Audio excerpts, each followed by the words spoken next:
Welcome back. Well, this Friday, the anticipated film Next Goal Wins hits theaters, which tells the remarkable and inspiring story of Thomas Regan and his efforts to turn the tide for the American Samoa football team in their quest to qualify for the 2014 World Cup. A true underdog story. And right now, we are absolutely thrilled and honored to welcome in the writer and director of the film, Taika Waititi. Taika, welcome to Morning Footy. Thank you so much for coming on today. Hi, you guys. How are you? We're so good. This is very exciting. Very, very exciting for us. We had Michael Fassbender on the show yesterday who played Thomas Regan, and we all know Thomas because he is a coworker of ours at CBS. And I said this to Michael yesterday. He's a unique person. He's an odd duck, if you will, and just a true character. But for you, I'm dying to know what your initial impression of him was, because I know that you were able to meet him in person. What did you make of this guy? Well, sometimes I think when people make movies and they're depicting real life people, they add a lot more to those characters to make them, to seem larger than life. But the real Thomas Regan is larger than life. He's bigger than the character that we made. I took a few liberties and changed a few things and with all the characters and the actual story. But the real Thomas, I think, is an absolute sweetheart, and he's very gracious in giving permission and trusting me with his name and his who he is. Taika, what about this film made you eventually be convinced to take this project on? Obviously, you have Maori roots. Is it something about Polynesia and the proximity of this story? Was there something specific that told you, I really want to take this project on? Yeah, I'd just been away for a few years, about 6 or 7 years away from the Pacific, and I'd been making a couple of films in Europe and in the States. And I really missed home. And I'm from New Zealand, which is very close to Samoa and Hawaii and all those places. And and then I watched the documentary, and Next Goal Wins. And I think just the fact not only that it was a true story, or that it was one of the greatest uplifting underdog sports films I'd seen. It was also just the idea that it was about Pacific Islanders and that they were the heroes of the film. To suffer a loss like 31-0 to Australia, then they still hold the record for biggest international loss. To suffer that loss, most people would give up, and the fact that this team, they fought back and they were determined to make a difference, to make some changes, and to get rid of that the demons of that game. I think that was also something that was just very attractive to me. Taika, as a stand-up comedian, I know sometimes the advice you get early on is do what you think is funny and your audience will find you. And it feels like as a director and a screenwriter, you do that. You do what you think is funny, and the audience has now found you, and obviously you're incredible at what you do. My question for you is, what's one film from your youth that you wish you could remake? Because I feel like it'll be something that out of the blue that we might not know. A film that it already exists that I loved when I was a kid.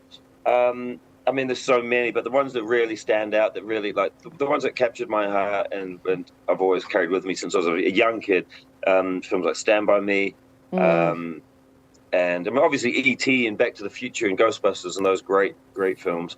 But Stand By Me was one film where I realized that because it was a funny film, but it just dealt with things that you never saw kids talking about or kids dealing with on screen before that. And Taika, thanks for joining us. And just wanted to ask about what this film really means to you, but most specifically, who do you really want this film to resonate with the most and why? I think it will resonate. The film will resonate with everybody because, I think that just in the last few years, it's we're constantly being reminded in films and in television, just about how hard life is and how mean humans can be to each other. And I think what's wonderful about sport is it brings people together. From different sides of different places, different backgrounds, all with one common goal, and that's to enjoy the sport. And it brings a lot of joy to people. And I think that more than just this idea of having to win or score a goal, what the story brings is a sense of hope and happiness. You know, the film really is about encouraging people to try and just to be happy. Well, Taika, you're talking about sport and how it's this unifier. You yourself have said that you're not really a football or soccer fan, and that you made this film, and that you know even less about the sport. You're a rugby guy, which is fair. All Blacks, obviously.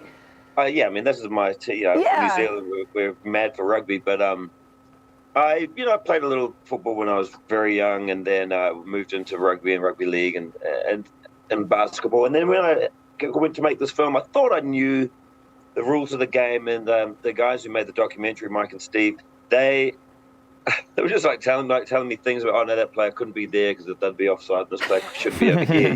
Past this line. And I was like, this is like a lot of rules for something like that. I never thought that this meant that. I don't think it was that complex. So coming out of the film, I just felt bamboozled by all the things I didn't know. But now, I love watching it. I love watching the knockout rounds in tournaments. I love watching the World Cup games. I guess I'm just someone who doesn't really have a fixed team that they support and follow and get up at 4 a.m. to watch. You can imagine. Like all my friends here in the States who, they're getting up at 3 a.m. to watch Arsenal and stuff. It's me when I'm on the West Coast. Yeah, right, honestly. And, we've touched on Thomas Regan a little bit, but I just wanted to circle back to him because this is an extremely special moment for me because I played for Thomas Regan when I was 18 years old. And this is the first time I've ever seen somebody being depicted as an A-list actor, or by an A-list actor, I should say. And seeing somebody that I know on camera, this is a crazy full circle moment for myself. But I've been curious as a movie fan, how do you go about picking somebody to depict another? Do you look at their looks first, or maybe their ability to personify a demeanor? And how did you land on Fassbender? There weren't many people on my list, and I know that because Michael he's such a great actor. He was also a racing car driver. He does it all. But when I got to talk to him, he'd seen the documentary already. He read the script, and he really loved that. But the story resonated with him on a very emotional level, and I thought that's really all we needed. I think you can never really hope to get someone who looks exactly or acts exactly like the real person. And so for us as filmmakers, we always have to give ourselves permission to just, to let the actor create his version of Thomas. So that's really, if you want to see the real Thomas, then go hang out with the real Thomas. Or if you want the real story, watch the documentary.